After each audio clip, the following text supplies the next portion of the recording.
أيها الذين آمنوا أنفقوا من طيبات ما كسبتم ومما أخرجنا لكم من الأرض ولا تيمموا الخبيث منه تنفقون ولستم بآخذيه إلا أن تغمضوا فيه واعلموا أن الله غني حميد. الشيطان يعدكم الفقر ويأمركم بالفحشاء والله يعدكم مغفرة منه وفضلا والله واسع عليم. يؤتي الحكمة من يشاء ومن يؤت الحكمة فقد أوتي خيرا كثيرا وما يذكر إلا أولو الألباب. وما أنفقتم من نفقة أو نذرتم من نذر فإن الله يعلمه وما للظالمين من أنصار. إن تبدوا الصدقات فنعما هي وإن تخفوها وتؤتوها الفقراء فهو خير لكم ويكفر عنكم من سيئاتكم والله بما تعملون خبير.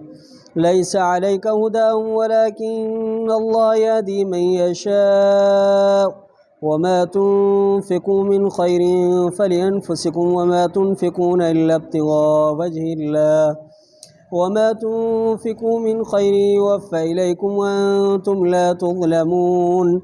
للفقراء الذين أحصروا في سبيل الله لا يستطيعون ضربا في الأرض يحسبهم الجاهل أغنياء من التعفف تعرفهم بسيماهم لا يسألون الناس إلحافا وما تنفقوا من خير فإن الله به عليم.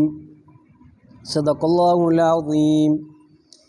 ए ईमान वारो ख़र्च कयो उन पाक कमाई मंझां जेका कमाई कई आहे तव्हां ऐं उन्हनि शयुनि मां जो कढियोसीं असां तव्हां जे लाइ ज़मीन खां ऐं न मिलायो तव्हां पलीत ख़बीस शइ खे इन्हीअ खां जो ख़र्च कयो था तव्हां ऐं न आहियो तव्हां वठंदड़ मगर जो चशम पोशी कयो तव्हां इन्हीअ में ऐं ॼाणो त बेशक अल्लाह ताला बेपरवाह साराहियल ज़ात आहे। शैतान दड़का ॾिए थो तव्हांखे धमकियूं ॾिए थो तव्हांखे ड्रिजारे थो तव्हांखे सुञाईअ खां ऐं हुकुम करे थो तव्हांखे बेहयाई जो। अल्लाह सां वाइदो करे थो तव्हां सां माफ़ी जो इन जे तरफ़ां ऐं महिरबानी जो। अल्लाह ताला कुशादो इल्म वारो आहे ॾिए थो दानाई जंहिंखे चाहे ऐं जेको माण्हू ॾिनो वियो दानाई हिकमत पोइ ॾिनो वियो ख़ैर घणे खे भलाई घणीअ खे ऐं नथा नसीहत हासिल कनि मगर अकुल वारा। ऐं जेको कुझु ख़र्च कंदो तव्हां कंहिं ॿिए ख़र्च करण खां या बास बासियो था तव्हां या बास बासींदो कंहिं बास बासण खां पोइ बेशक अल्लाह ताला ॼाणे थो इन्हीअ खे ऐं नाहे ज़ालिमनि जे लाइ कोई बि मददगार। जेकॾहिं ज़ाहिर कंदो तव्हां सदक़ात खे पोइ वाह जो आहे इहो ऐं जेकॾहिं लिकाईंदो तव्हां इन्हनि खे ऐं ॾींदो तव्हां इहो फ़क़ीरनि खे पोइ इहो भलो आहे तव्हां जे लाइ। माफ़ कंदो तव्हां खां तव्हांजूं बुछड़ायूं तव्हांजा गुनाह ऐं अल्लाह ताला उन शइ सां जो अमल कयो था तव्हां ख़बर रखंदड़ आहे। नाहे तुंहिंजे मथां हिदायत इन्हनि जी पर अल्लाह ताला हिदायत करे थो जंहिंखे चाहे। ऐं उहो जेको ख़र्च कयो था तव्हां कंहिं ॿिए भलाई खां पोइ पंहिंजे नफ़्सनि जे लाइ ऐं नथा ख़र्च कयो तव्हां मगर पंहिंजे रब जे रज़ामंदी जे तलब करण लाइ। ऐं जेको कुझु ख़र्च कयो था तव्हां कंहिं ॿिए भलाई खां त पूरा करे ॾिनो वेंदो तव्हांखे ऐं तव्हां ज़ुल्म न कया वेंदव। फ़क़ीरनि जे लाइ जेके रोकिया विया आहिनि अल्लाह जे रस्ते में नथा ताक़त रखनि सफ़र करण जी ज़मीन में जो गुमान कनि था इन्हनि खे जाहिल शाहूकार पाक दामनी जे करे सवाल न करण जे करे सुञाणे थो तूं इन्हनि खे इन्हनि जे निशानियुनि सां नथा सवाल कनि माण्हुनि खां गिक थी करे। ऐं जेको कुझु ख़र्च कयो था तव्हां कंहिं बि भलाई खां पोइ बेशक अल्लाह ताला इनखे ॼाणंदड़ आहे। सूरतुल बक़रा 3 सिपारो तिलकर रसुल सूरह बक़रा जो 37 रुकू ऐं 300 पारे जो 5 रुकू आयत नंबर 266 खां आयत नंबर 273 ताईं मुकम्मल रुकू तर्जुमे समेत तिलावत कयोसीं। इन्हनि आयात जो मुख़्तसर तफ़सीर हिन रीत आहे जो अल्लाह ताला पहिरीं आयत में फ़रमायो त जेको कुझु तव्हां ख़र्च कयो हो पाक कमाई मां हुजे, हलाल कमाई मां हुजे, हराम मां न हुजे। हराम कमाईअ मां व्याज, रुश्वत, ज़ुल्म, ज़्यादती, इहो सदको ख़ैर ख़ैरात करे ऐं माण्हू सवाब जी उमेद रखे, सवाब न मिलंदो बल्कि गुनाह थींदो। अल्लाह ताला फ़रमायो पाक ख़र्च कयो, जेको कुझु हलाल तय्यब पाक तव्हां कमायो आहे उहो अल्लाह ताला जे रस्ते में ख़र्च कयो। उन खां पोइ अल्लाह ताला फ़रमायो वमिम्मा अख़रजना लकुम, ऐं जेको कुझु असां तव्हांजे लाइ ज़मीन मां कढियो आहे। ज़रई माण्हू आहियो, ज़रात सां वाबिस्ता आहियो, ज़मीन मां तव्हांजी आमदनी आहे, अन अनाज आहे, पोख आहे, फ़सुल वग़ैरह आहे, इहो बि अल्लाह ताला जे रस्ते में अल्लाह ताला तव्हांखे ॾिए त उनखे ख़र्च कयो। नबी सल्लल्लाहु अलैहि वसल्लम फ़रमायो को मुसलमान वण पोखे थो या का पोख पोखे थो, पोइ इन मां इंसान खाइनि था या जानवर खाइनि था या पखी खाइनि था, इहो सदको आहे इन जे लाइ। जानवरनि जो खाइणु, पखियुनि जो खाइणु, इंसाननि जो खाइणु, इहो सदको आहे। त ॿी रिवायत में ईंदो आहे नबी सल्लल्लाहु अलैहि वसल्लम ईअं ई शौक़ु ॾियारियो त ज़मीन वग़ैरह मां जेका उपत आमदनी इहा थिए, इहो बि सदके में ॾेई सघिजे थी, ॾिजे। बाक़ी इन मां उशुर, ज़कात, ख़िराज जो मसइलो इंशाअल्लाह ताला इहो वरी कंहिं मसइलनि जे मौक़े ते। हिकिड़ियूं ज़मीनूं अहिड़ियूं आहिनि जिन जे आमदनी मां, उपत मां, लाभ मां उशुर ॾिबो, माना जेतिरी बि लाभ थींदी 100 मण थिया त 10 मण अल्लाह ताला जे नाले ते ॾिबा, इन खे चइबो आहे उशुर। हाणे असां वटि इहा उशुर ज़कात। पोइ ज़मीन हिकिड़ियूं उशरी हूंदियूं आहिनि, ॿियूं ख़िराजी हूंदियूं आहिनि। ख़िराज वरी उन्हनि जो ख़िराज अदा कबो आहे, ढल वग़ैरह ॾिबी आहे। इंशाअल्लाह ताला कंहिं मौक़े ते इहो तफ़सील सां बयानु कंदासीं उशुर जा मसइला छा आहिनि, ज़कात उशुर जा मसइला छा आहिनि। अल्लाह ताला फ़रमाए वला ततयम्ममुल ख़बीस मिन्हु तुनफ़िकून, इन पाक कमाईअ सां, सदकात ख़ैरात सां, ज़कात वग़ैरह सां रद्दी शयूं, बेकार शयूं न मिलायो जो तव्हां इन्हनि खे वरी अल्लाह जे रस्ते में ख़र्च कयो। इन आयत जो शान नुज़ूल हीअं लिखियो अथनि त इहा अल्लाह ताला नाज़िल फ़रमाई जो माण्हू खारकूं वग़ैरह खणी ईंदो हो, थोरियूं या घणियूं, पोइ उन में कुझु रद्दी खारकूं हूंदियूं, कुझु बेकार वग़ैरह हूंदा हुआ। पोइ अल्लाह ताला इहा आयत नाज़िल फ़रमाई त अल्लाह जे नाले ते ॾियो त बेकार शइ न ॾियो। अल्लाह साईं फ़रमाए त बेकार शयूं न ॾियो, खारकूं हुजनि, अन अनाज हुजे, फल फ्रूट हुजे, मेवो वग़ैरह हुजे, जेको हुजे अल्लाह जे रस्ते में ॾियो, अल्लाह जे नाले ते ॾियो त चङो ॾियो। असां वटि ईअं हूंदो आहे जेका असांजे शइ कम जी न हूंदी, पोइ चवंदासीं अल्लाह जे नाले ते ॾियो, पोइ ईअं कंदासीं। अल्लाह साईं फ़रमाए ईअं न, सुठी शइ ॾियो। अल्लाह साईं मिसाल सां सम्झायो। अल्लाह साईं फ़रमाए जेकॾहिं इहा बेकार शइ ऐं रद्दी शइ इहा तव्हांखे ॾिजे त तव्हां वठंदो। अल्लाह अहकमुल हाकिमीन आहे, अज़ीम ज़ात आहे, उन जे नाले ते तव्हां कीअं इहा हल्की शइ ऐं जेको आहे रद्दी शइ ॾियो था। तव्हां जेसि ताईं चशम पोशी न कंदो त तव्हां अहिड़ी शइ वठण जे लाइ तयारु न हूंदो। तंहिंजे करे अल्लाह ताला जे नाले ते अहिड़ी शइ न ॾींदा कयो, सुठी शइ ॾींदा कयो जेका तव्हांखे पाण खे पसंदि हुजे। ऐं इहा ॻाल्हि ॼाणो, यकीन कयो त अल्लाह ताला तव्हांजे सदकात खां बेपरवाह आहे। अल्लाह खे तव्हांजे सदकात जी ज़रूरत कोन्हे का। हमीद सारायल आहे। अॻिते अल्लाह ताला फ़रमायो बाक़ी शैतान तव्हांखे ड्रिजारींदो, धमकियूं ॾींदो, तव्हांखे चवंदो त बाबा अल्लाह जे नाले ते ॾींदो त सुञा थी वेंदो। साॻियो ई तव्हां जेको पैसो अल्लाह जे नाले ते या शयूं अल्लाह जे नाले ते न ॾींदो, उहे तव्हां खां फ़हाशी में ख़र्च कराईंदो, उहे तव्हां खां फ़हाशी में ख़र्च कराईंदो, बेहयाई मां ख़र्च कराईंदो शैतान। पर अल्लाह ताला तव्हां सां वाइदो करे थो जेकॾहिं तव्हां उन जे रस्ते में ख़र्च कंदो त अल्लाह माफ़ बि कंदो। अल्लाह पंहिंजो फज़ुल फ़रमाईंदो, छो त अल्लाह ताला जो फज़ुल वसी आहे ऐं अल्लाह ताला तव्हांखे ॼाणंदड़ बि आहे। हदीस पाक में ईंदो आहे, अल्लाह जे नबी सल्लल्लाहु अलैहि वसल्लम इरशाद फरमाया, हज़रत अबू हुरैरा सईं खां रिवायत आहे, फरमायूं त हर सुबुह बाननि में 2 मलाइक नाज़िल थींदा आहिनि। पोइ हिकिड़ो चवंदा, अल्लाह साईं जेको तुंहिंजे नाले ते ॾे त उनखे उनजो एवज़ ॾे, ऐं जेको तुंहिंजे नाले खां रोके उनजे माल खे विञा, ज़ाया कर, उनखे ख़तमु फरमा। इहा बुखारी में बि रिवायत आहे, मुस्लिम में बि रिवायत आहे। ॿी रिवायत में अचे थो, नबी सल्लल्लाहु अलैहि वसल्लम खां हज़रत अबू हुरैरा से रिवायत कई, नबी सिंह फरमायो त सखी अल्लाह जे बि वेझो आहे, जन्नत जे बि वेझो आहे, माण्हुनि जे बि वेझो आहे, जहन्नम खां परे आहे। ऐं बख़ील अल्लाह खां बि परे आहे, जन्नत खां बि परे आहे, माण्हुनि खां बि परे आहे, जहन्नम जे बाहि जे वेझो आहे। जाहिल सखी अल्लाह खे वधीक महबूब आहे आबिद बख़ील खां। हिकिड़ो इबादत गुज़ार हुजे पर बख़ील हुजे, अल्लाह खे सखी माण्हू आहे पर जाहिल आहे, अल्लाह खे इहो जाहिल जेको सखी आहे वधीक महबूब आहे।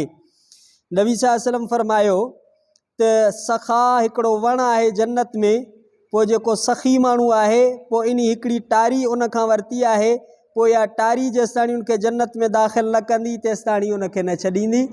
ऐं बुख़ुल इहो हिकिड़ो जहन्नम में वण आहे, जेको बख़ील माण्हू हूंदो उन जहन्नम जे इन वण जी टारी वरिती आहे, पोइ टारी इन खे न छॾींदी जेसि ताणी उनखे जहन्नम में दाख़िल न करे।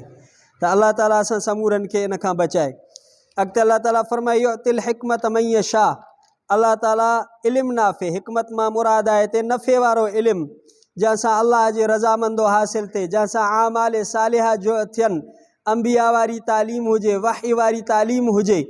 अल्लाह सिंह फरमायो त इहा अल्लाह जंहिंखे चाहींदो आहे ॾींदो आहे, जंहिंखे अल्लाह इहा इल्मु ऐं तालीम ॾिनी इन खे वॾो इहो जेको आहे ख़ैर कसीर मिली वियो, वॾी भलाई मिली हुई।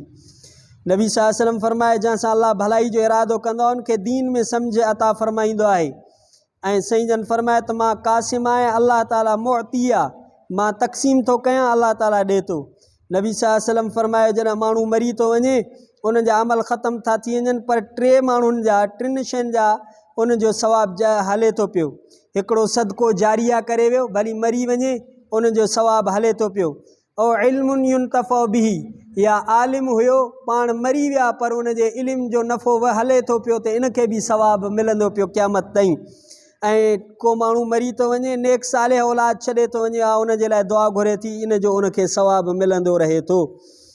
नबी सल्लल्लाहु अलैहि वसल्लम फरमाया, आलिम जी फ़ज़ीलत आबिद ते, इबादत गुज़ार ते ईअं अथव जीअं 14 जे चंड जी फ़ज़ीलत हुजे बाक़ी जेको आहे रातिनि ते, या बाक़ी सितारनि ते 14 जे चंड जी फ़ज़ीलत आहे, आलिम जी आबिद जे मथां ईअं फ़ज़ीलत अथव। ऐं उलमा अंबिया जा वारिस आहिनि, अंबिया दीनार ऐं दिरहम न छॾियो, इल्म खे छॾियो, जंहिं इल्म खे वरितो त उन वॾो हिसो हासिल कयो।